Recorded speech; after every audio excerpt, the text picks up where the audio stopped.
Horizon. This is going to be a short episode because there was just a couple things that I was thinking about before after I finished the last episode, and I just kind of decided that I want to finish up everything that we need to do in the base before we head to the next mission. So we are going to just pick up right here. This episode will probably only be 10-15 minutes long, but we will definitely end as soon as we are ready to head out for the next mission.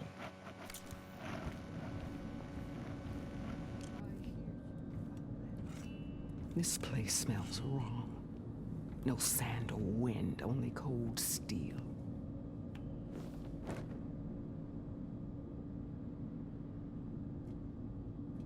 And the others up there, your squad. They can hold their own. And as for this base, it may not be what you're used to, but it is a shelter. Call it what it is. A cage. You came here on your own. For the battle you promised. So for now I wait in my cage for your word. Tell me when to strike.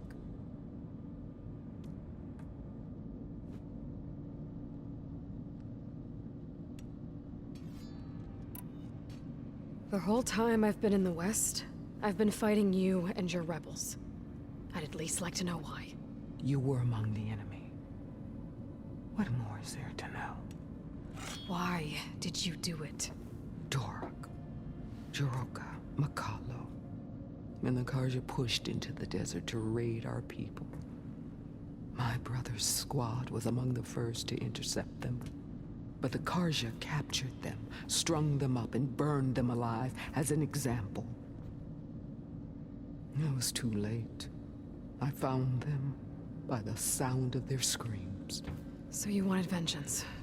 Vengeance? No. I wanted devastation.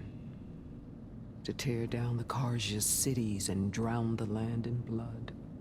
Hunt down every last survivor and grind their bones until the sky chokes on the dust. But my chief betrayed me. Betrayed the Tenakth.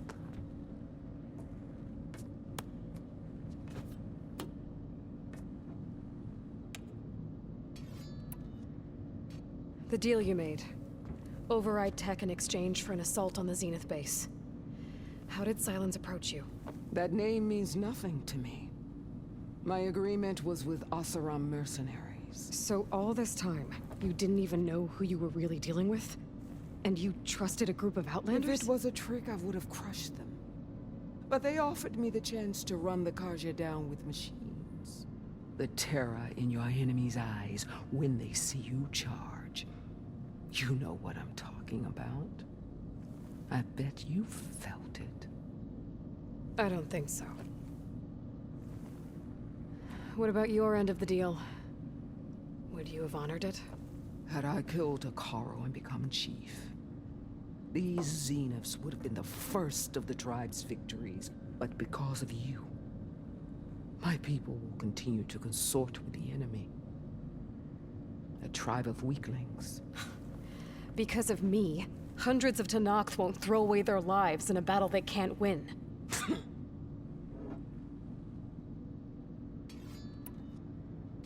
Are you really going to fight alongside me? I have no reason to betray you. Really? I failed to kill Hakaro, failed to eliminate you. No Tenakth would follow me now. The Karja remain out of my reach, cowering behind their walls. All I have left are the screams of those long dead and unending rage. So show me where to bury it. How did Hikaru betray you? Hakaro called on the clans to resist the Karja's red raids. But we did more than just defend. We hunted them, and they fled as children before a pack of claw striders all the way to their border. There we ripped down their stone walls. Their domain was ours for the taking. But when it came time to push on, Hikaru ordered us to fall back. What soldier retreats when slaughter is at hand? The kind who wants peace for their people. Peace is just a lull between vendettas. But I thought my chief had greater tactics in mind, so I stood by him, even when he allowed that filthy Karja to join our ranks. Fashav. I enjoyed watching him die at the embassy. He should have been put down when we first captured him on the field. Instead, Hikaru made him a marshal. Fashav told me how he became a marshal. He earned it just like any Tenakth. It was an insult. No outlander can ever deserve to wear our armor, bear our marks. And then a Karja messenger was brought before us? That's when I knew. I had to run my blade through Hikaru and drag his treacherous corpse to the gates of the Sundom.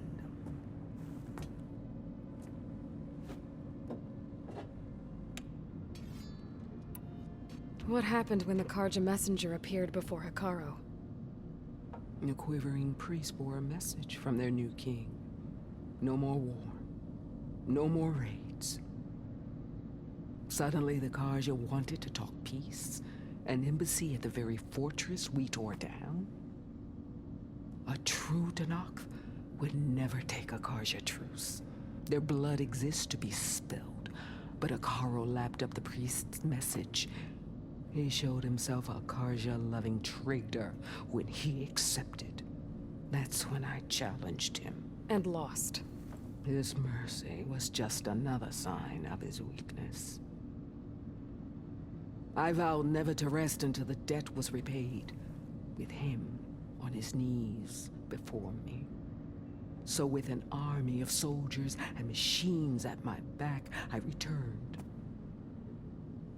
The day you got in my way. All right. I guess we'll both face the end soon enough. Ever since you got in my way, I've wanted to see your bones burned white beneath the sun.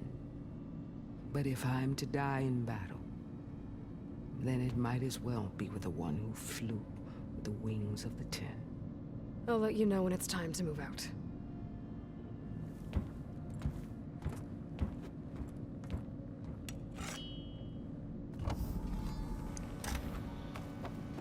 Yeeks. Somebody's happy. Alright, that means our last person we need to talk to is Tilda. And from there, we can call the troops to order. Where are you, Tilda? Not in that room, that's where silence is.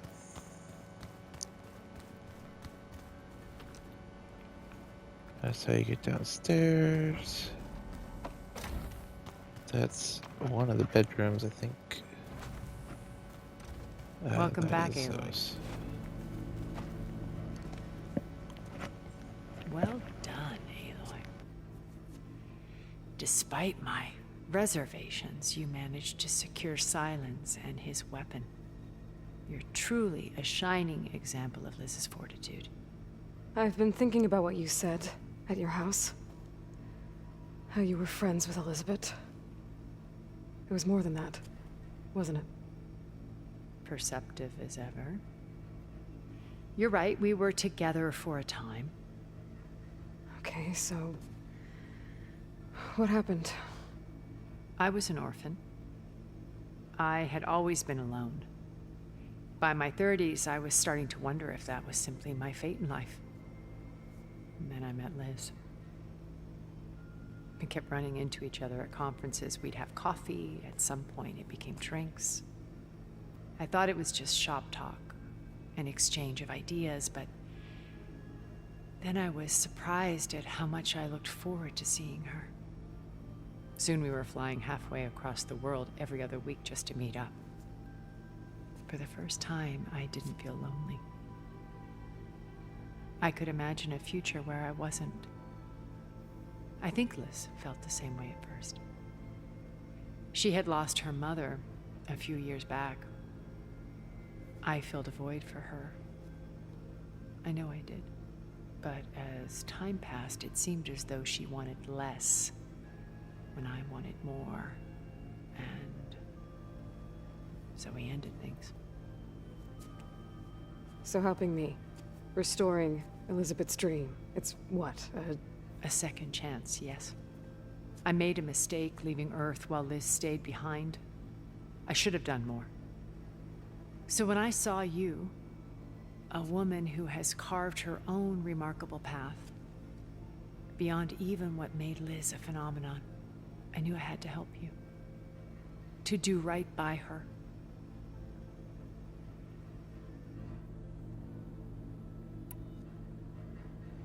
You said before that you're not like the other Zeniths.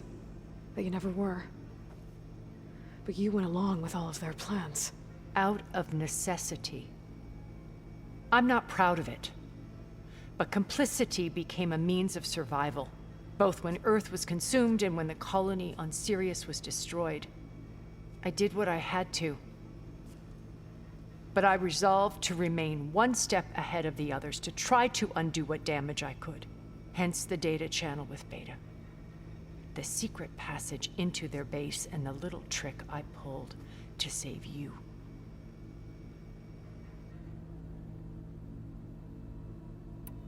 Why did you make the data channel look like your house? I built that house as a shelter to weather any storm.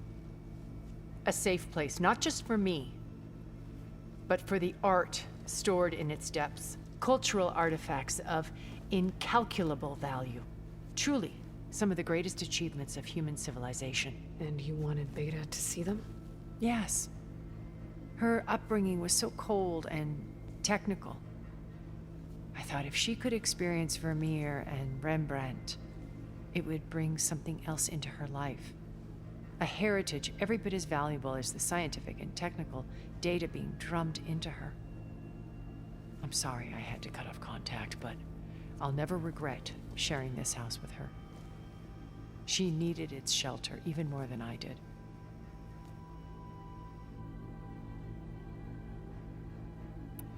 Why do you think Elizabeth pulled away? I've wondered that for 1,000 years. She was brilliant, visionary. She cared so deeply for the world, for the betterment of humanity. But it also felt like she kept everyone at arm's length, including me. She never wanted to share her burdens. I think, in the end, she had a core that she never let anyone be part of. Sometimes I wonder if anyone really knew her. I found a recording of you and Elizabeth back in the proving lab after Farzineth's attempt to steal Gaia. Yes. A most unpleasant conversation. She said something after the call. I think she regretted how things ended between you. Did she? All this time, thank you for telling me. I've always hated that those were the last words we ever said to each other. And that her last impression of me was as a functionary of Far Zenith, not who I truly am. When it's time to break into the Zenith base, what can we expect? I'll go over the full layout once you've assembled your friends. Suffice it to say, we will need to push as fast as possible to Beta and Gaia's location, dealing with heavy resistance along the way. There are also printing facilities where the others have been amassing the natural resources they've stripped from the region. What for? First for use in the base's infrastructure, and then to fabricate more Spectre drones, a small army of them. In addition, they've also been ferrying materials to and from our ship in orbit. After hundreds of years luxuriating in our digital comforts, the ship was barely space-worthy when we made our escape. Disaster can strike at any moment. We've learned our lesson. Have you figured out how Silence's weapon works? No, and he's been very careful not to allow me near it. I'll admit it bothers me, but regardless of how it functions, I am confident it will deactivate the other shields en masse. How many of them are in the base? 10, including Eric and Gerard. Only a handful of us made it to our ship when our colony collapsed.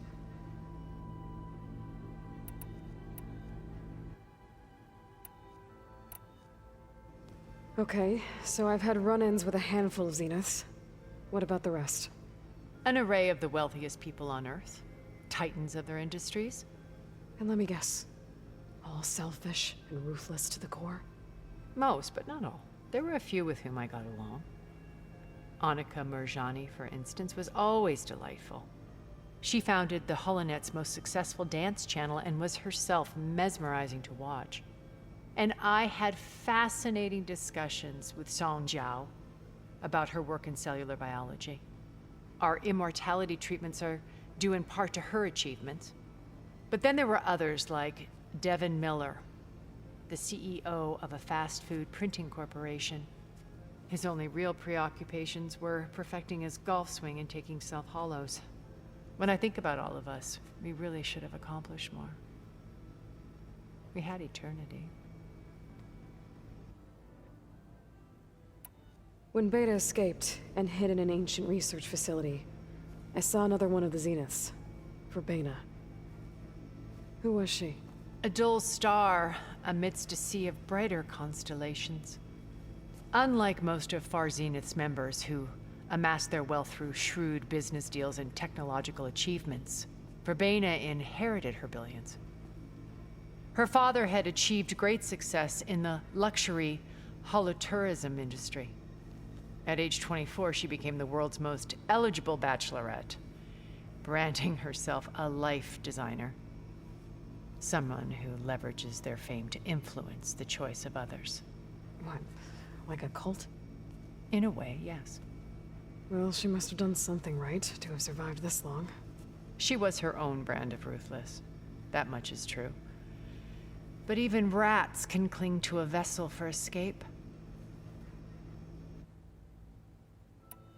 When I was in the ruins of Vegas, I found data on a man named Stanley Chen. I think he was a Zenith. Stanley, ever the optimist. He was one of the good ones. When we established our colony, he built an exact replica of Las Vegas in virtual reality. Lights, shows, gambling, every detail perfectly recreated. And while others cloistered themselves in their own fantasies, he flung his doors wide to everyone. The way you're talking about him, I'm guessing he didn't make it back to Earth. No, he perished when our colony was destroyed. He would have been thrilled to discover that part of his beloved city survived. What can you tell me about Gerard? He was the head of the world's largest financial conglomerate, and as such had dealings with almost every major corporation. It made him one of the wealthiest people on Earth, and certainly the wealthiest among Far Zenith. What does one person do with that much money? Buy more power, more influence. Gerard's always believed himself to be a refined patrician, able to maintain control with a polished smile. But beneath that exterior is a cold and calculating operator. It was his decision to restrict Beta's upbringing to her digital educators, the avatars of the Apollo database, while we were painted as her benefactors. Well, we'll deal with him soon enough. And the others. I would very much like to see his face when he realizes we've beaten him. So, Eric. Was he always a bloodthirsty psychopath? I believe he got worse over time. On Earth, he was the founder of a profitable private military company. A band of cutthroats, in other words. Even as governments abandoned human combatants in favor of automated warfare. He found success with clientele that required a more personal touch. There were also rumors that he personally hunted and killed his targets. On occasion, all for the thrill of it. But on Sirius, he retreated to virtual reality simulations. In them, he could go on rampages as violent as he pleased, though I suspect with diminishing satisfaction. All of his tribe believes he was one of the greatest people from the old world. Then they would be quite disappointed to meet him, though I'm sure he'd bask in the adoration.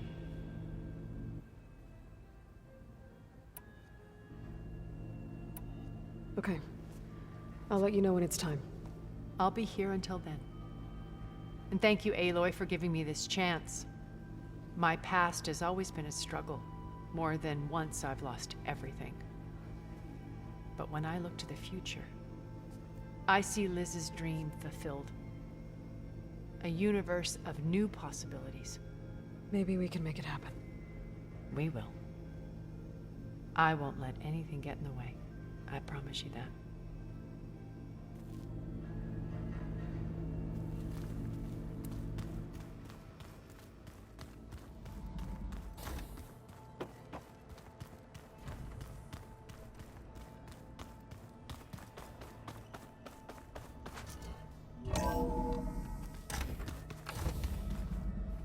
Okay. Maybe it's time to get everyone together so Tilda can brief us. But is there anything I should handle before that?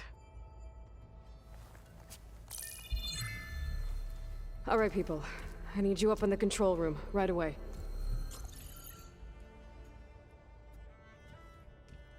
Okay, everyone. We all know what's at stake. Beta, Gaia. Not to mention life on Earth. Now, it might seem like the Zeniths are invincible, but they're not. We've got what it takes to break into their base and defeat them. We even have one of them on our side. Tilda, show us the base. It is constructed atop the ruins of an ancient military facility on an island to the southwest. I can get us inside. To this location, undetected. How exactly? You'll know when you need to. Once inside, our goal will be this structure. The launch tower. Gaia and Beta are being held at the top. But along the way, we will face overwhelming resistance. Most importantly from Gerard, Eric, and the others. But also... Once I take away their shields, we should be able to deal with them. But it will be easier to deploy the device if someone else is carrying it. I'll need a strong back. Carry stuff? Yeah, I can do that. Even if your device works, there will still be Spectre drones, scores of them. If only we had an army to fight them. I've got that under control. You'll know when you need to. All right. We'll meet up again just before we go in. Where's the best place to rendezvous? On the coast, just across from the island. Once there, I'll show you the way. Okay. I'll let you know when I arrive at the rendezvous point. And then you can join me. In the meantime, do whatever you need to prepare. Understood?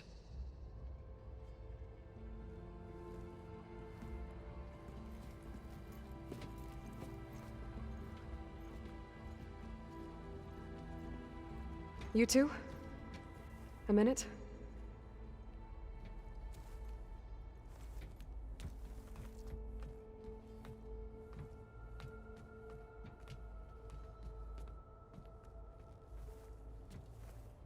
Tilda helped me get in touch with Beta, and she told me something important.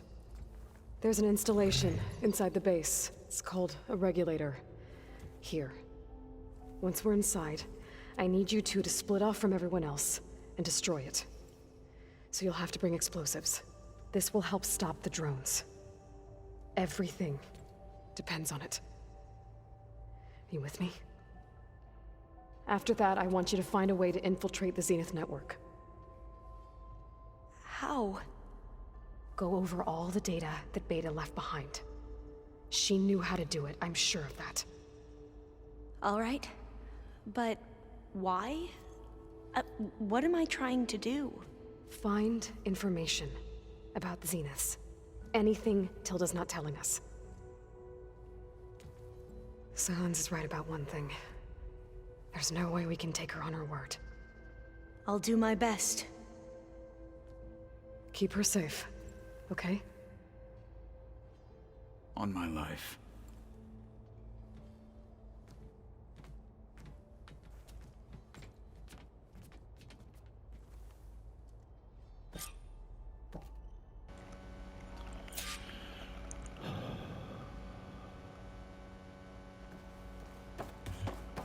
Talk to your companions again. It's like we didn't just spend way longer than I thought we would doing exactly that. Alright, one last round. We're finally doing this. Never thought I'd be off on a mission to take down a bunch of immortals from the stars. I can hear the drinking songs already. Varl made the right call. You know, bringing you here. Thanks. Yeah, Varl. You know, I never knew he had a sister. I found out a few days before you guys went to Gemini. I was, well, to be honest, I was terrified I'd screw up the mission somehow. So he sat me down for a drink. Just one, mind you. And we talked about family. Vala, Ursa, loss and revenge. How you helped us. You know, we never did get that drink you promised back in the Embrace. And you never told me exactly how your sister escaped the Mad Sun King. I guess we never got round to it. World ending and all. No time like the present, though. If you're up for it.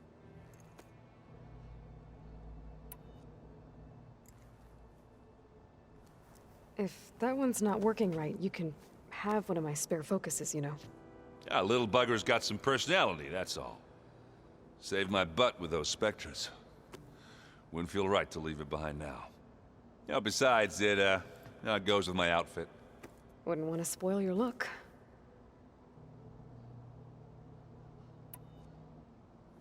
You think it's time for us to finally have that drink? Yeah. I mean, yeah, of course.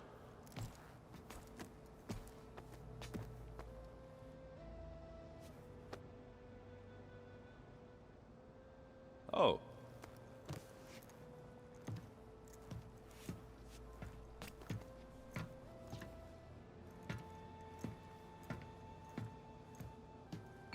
So, how did Ursa escape Mad Sun King Jiran's palace?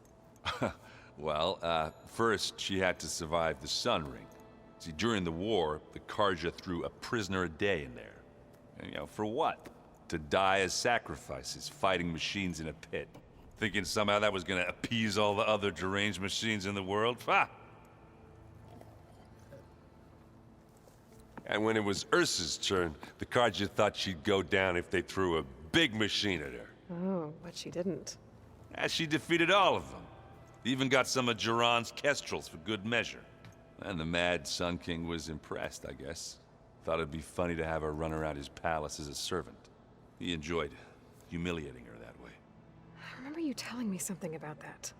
That's how she met Avad. He helped her escape. Yeah, but what no Karja scroll will ever tell you is how the young prince snuck Ursa out of the palace.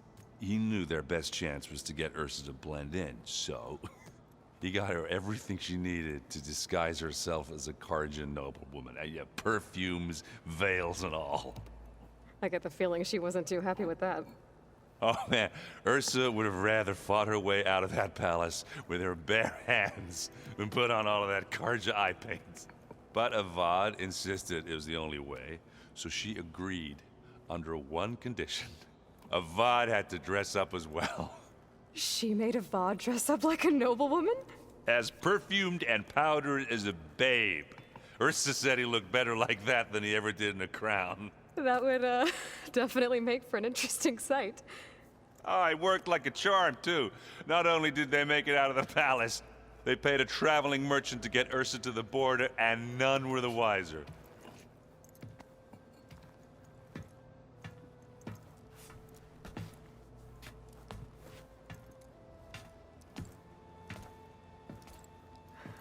You were right.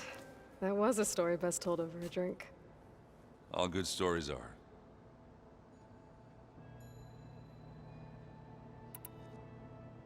I guess I should get going. I'll see you at the rendezvous point, with my hammer ready. I wouldn't have it any other way.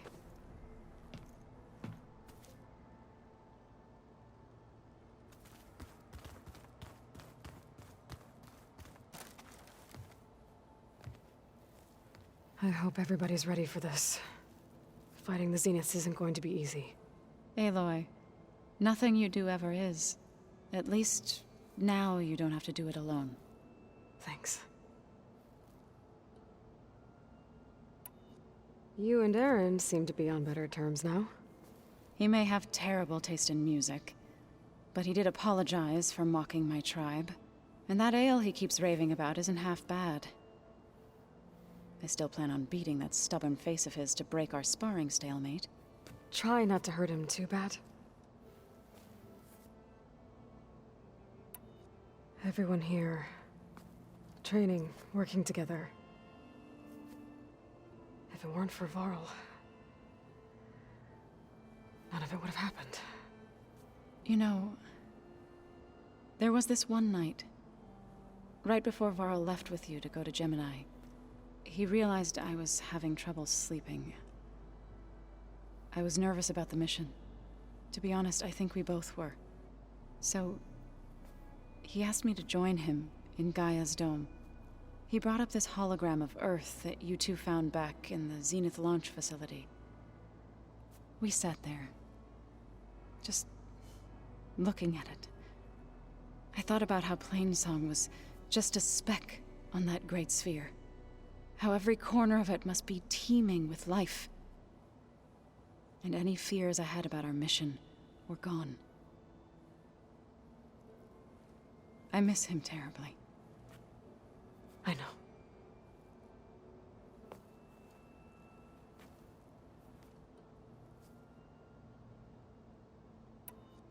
I should go. I'll let you know when I'm ready to head to the base.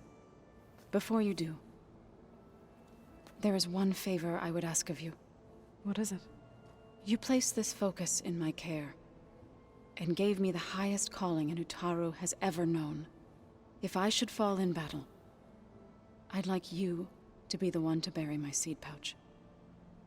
For the both of us. So, Make sure you stay alive to do so. let's just try to all come back home. Okay?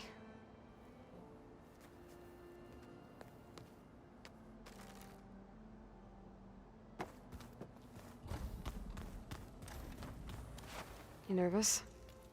I'd be lying if I said I'm not slightly apprehensive. The plan will work if we all focus on our assignments. Right.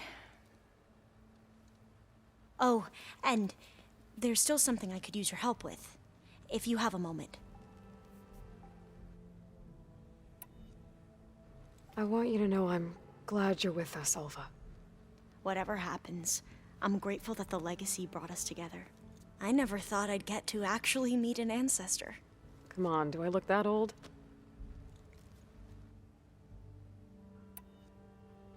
Katala will protect you inside the Zenith base.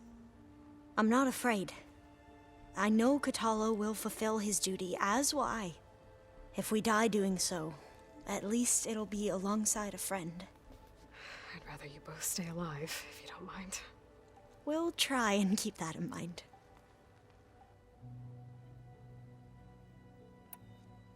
Once all this is over, will you go back across the ocean? I don't know. The more I think about it, the more worried I become. If I go back, I don't even know if they'd let me keep this focus you gave me, or what they'd do to me for reading what is clearly forbidden data. Even if I somehow were allowed to carry on my duties as a diviner, would I be willing to let the truths I've learned about the ancestors be buried away by the Board of Overseers?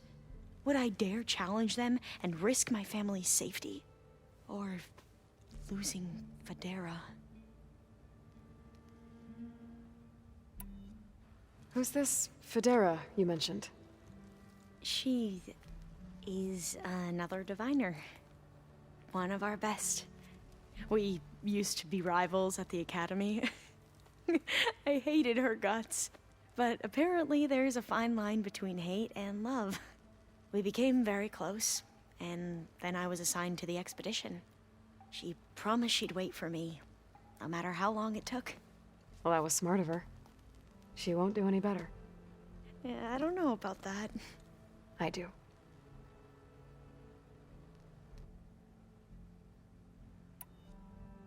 The rest of us should be enough of a distraction to the Zeniths for you to hack into their network undetected. But you'll have to be quick, in case they do. What exactly do you expect me to find, Aloy? I don't know. The truth, if we're lucky.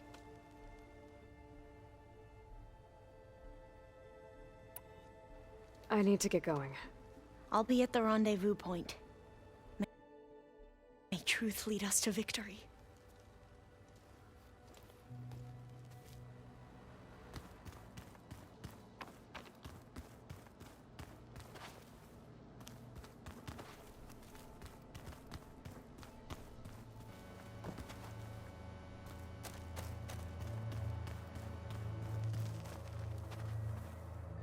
So, how are we feeling about the mission? I do not know everything that you have planned, but it doesn't matter. All that remains is to follow you to the end, whatever that will be. Thank you, Kotallo. I'm glad all this brought us together. You brought us together, and I am grateful too.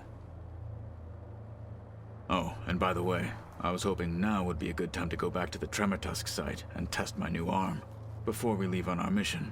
Right. I'll let you know when I can make my way there. Thank you.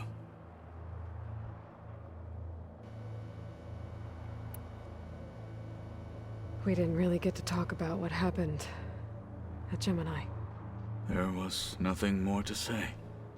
If he were to Noct, Varl's bravery would have earned him sacred burial at the Grove, among the most distinguished of our tribe's warriors.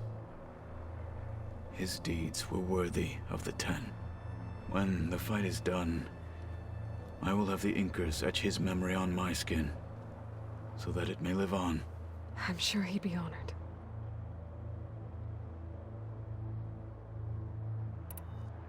Now that training time is over, what's on your mind? The Bulwark, the Kulrut, and how we need another miracle if we're to survive the Zenith base. I'll try not to let you down. I know you will not. I'll see you soon then. It will be my honor.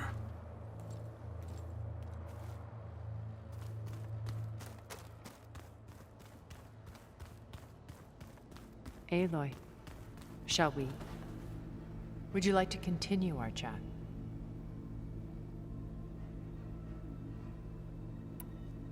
I should be going. I'll be making final preparations.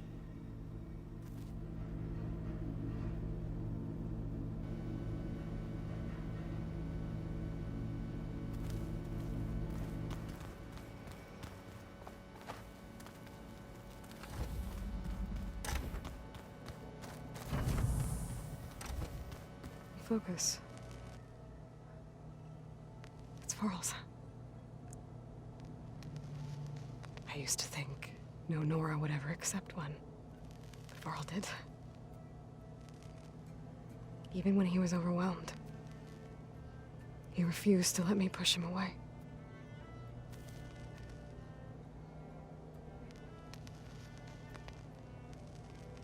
I miss Varl.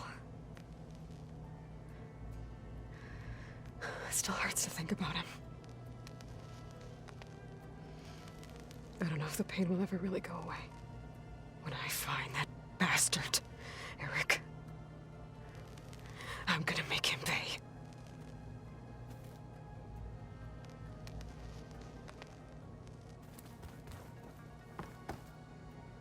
This is the rite of passage that Vishav gave me at the embassy.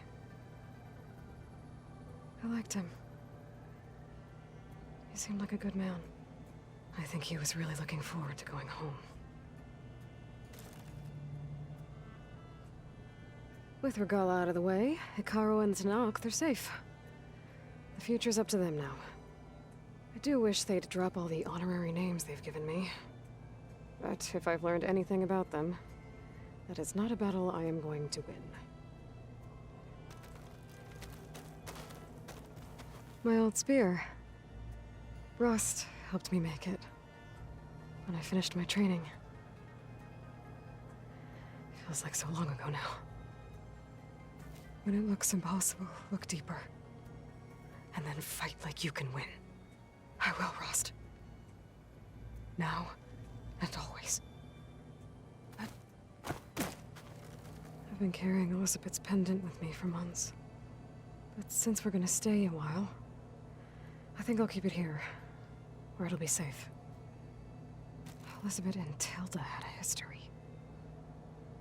The more I learn about her life, the more complicated it seems. I guess she saw something good in Tilda. I don't know what exactly, but seems like it was enough. For a while, at least.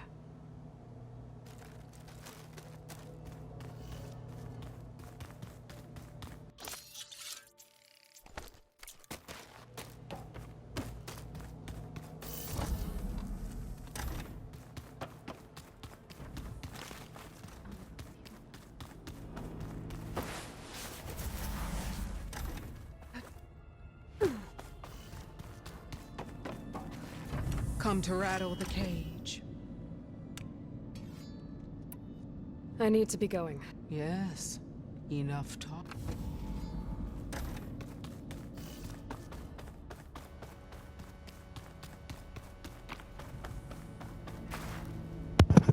Again, if there's no actual dialogue options, why do you give me a notification to go talk to them? Slowly.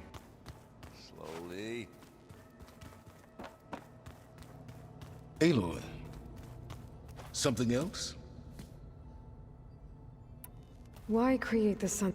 They clipped through all I'll be going. as you wish.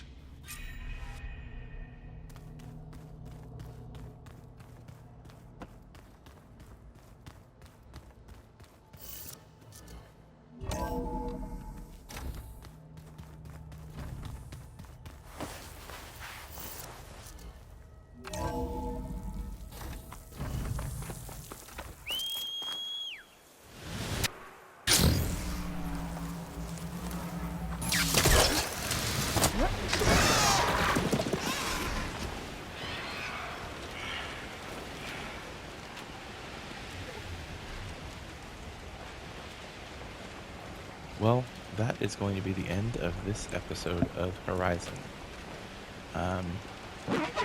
We've done all we can to prepare. Obviously, there's many more side quests we could have done, any other things, but we now journey to take down Zeniths.